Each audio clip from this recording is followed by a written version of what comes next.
Our government is trying to restrict our freedom of speech and expression like never before. From worry to anger. If Joe Biden bans TikTok, he will lose the presidential election.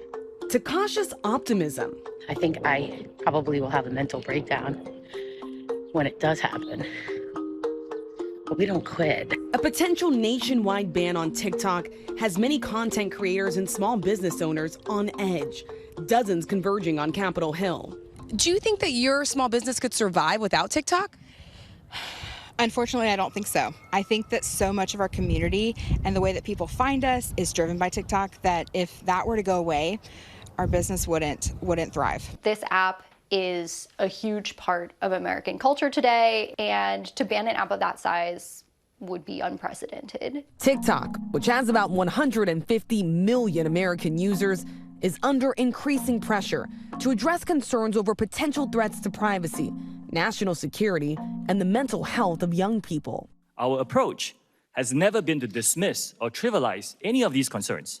We have addressed them with real action. The U.S. government has already banned the platform, owned by the Chinese company ByteDance, from all federally issued devices, joining more than half of all states and a handful of other countries, including Canada, India, the UK, and the entire European Union, that have banned the app in some shape or form. TikTok is also unavailable in China, which has its own version of the app. Today on Capitol Hill, TikTok is a weapon by the Chinese Communist Party to spy on you, manipulate what you see, and exploit for future generations. TikTok CEO Shou Chew in the hot seat, grilled by a congressional committee. Has ByteDance spied on American citizens? I don't think the spying is the right way to describe it. Right. This is ultimately... We can differ on that. This is ultimately an internal investigation. You spoke in your opening statement about a firewall relative to the data. But the Chinese government has that data.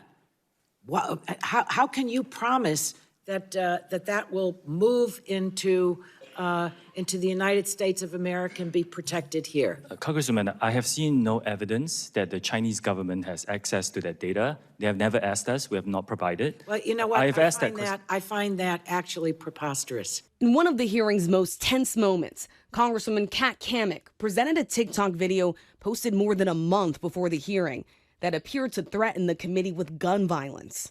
This video has been up for 41 days. It is a direct threat to the chairwoman of this committee, the people in this room, and yet it still remains on the platform. And you expect us to believe that you are capable of maintaining the data security, privacy, and security of 150 million Americans where you can't even protect the people in this room?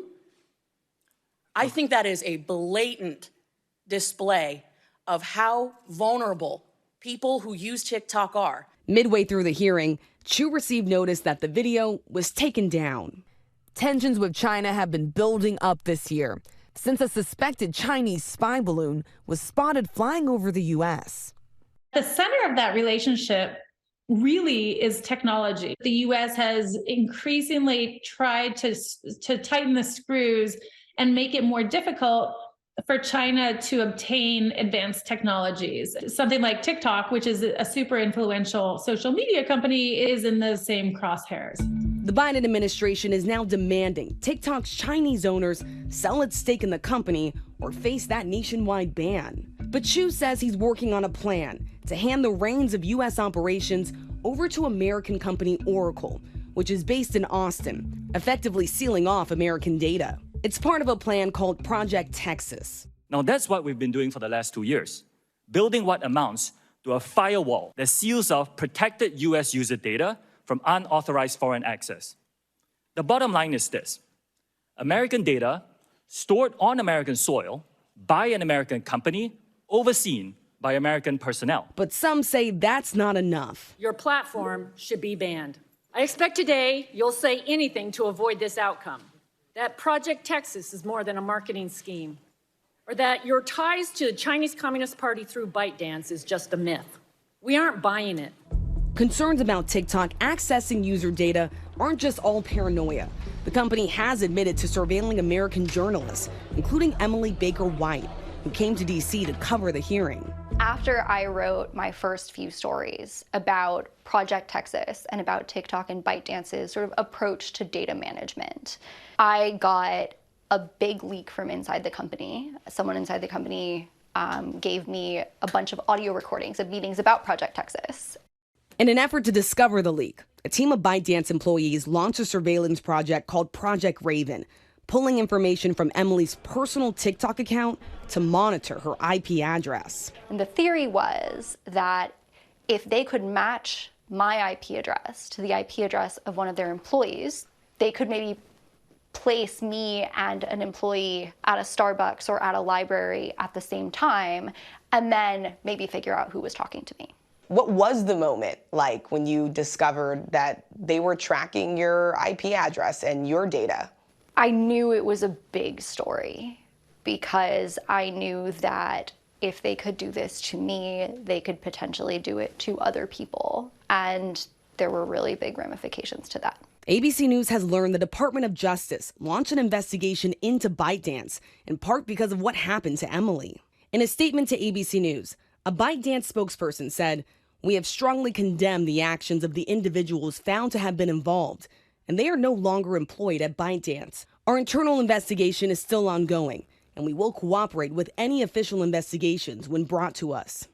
TikTok CEO Shou Chew also addressed it in today's hearing. We took swift disciplinary action against employees who were found to be involved and are implementing measures to make sure this doesn't happen again. Despite the concerns, many users, creators, and even a few lawmakers say a national ban is too extreme. Let's have a broader, more honest conversation about social media, and let's not scapegoat TikTok because they happen to be owned by a Chinese organization in this time of heightened xenophobia since COVID. The next generation of Black business owners are going to come from the TikTok platform. If you ban TikTok, then you put at risk putting a cap on the ambitions of a whole generation of wealth creators who will have vital networks taken from them overnight. Once a class change happens, there's so many people that it gets super crowded, but it makes for great content. I have over 4 million followers on TikTok, so that's where I'm recognized from the most. For spin on the wheel, what is the lightest element? Hydrogen. You are correct. You get to spin the wheel. 20-year-old content creator Leonon Diecki. You won $10. Is on track to make about 6 figures this year, thanks in a large part to his TikTok videos. All right, bro with the headphones right over here. Social media is my main source of income. Social media enabled me to pay for my college. I've bought 3 different cars and I actually have 2 employees right now. I have my videographer and my editor who I also pay. After the Trump administration considered banning TikTok back in the summer of 2020, Leon started widening his reach, posting to other platforms like Instagram Reels and YouTube Shorts, where he has just over 2 million combined followers. So if anything does happen to TikTok, I do have a safeguard. But with TikTok being the primary platforms that advertisers are right now, I will still take a big hit in terms of income loss. Back in Washington, the hearing raising more questions than answers. The fact is, tons of companies are collecting tons of information about us all the time on the internet. And a lot of domestic social media companies, like Meta, like Google, collect information in much the same way that TikTok does. And so some people said the solution here isn't a ban on TikTok, it's a data privacy law that would actually raise the standard for all companies. Hi everyone, George Stephanopoulos here. Thanks for checking out the ABC News YouTube channel. If you'd like to get more videos, show highlights, and watch live event coverage, click on the right over here to subscribe to our channel, and don't forget to download the ABC News app for breaking news alerts. Thanks for watching.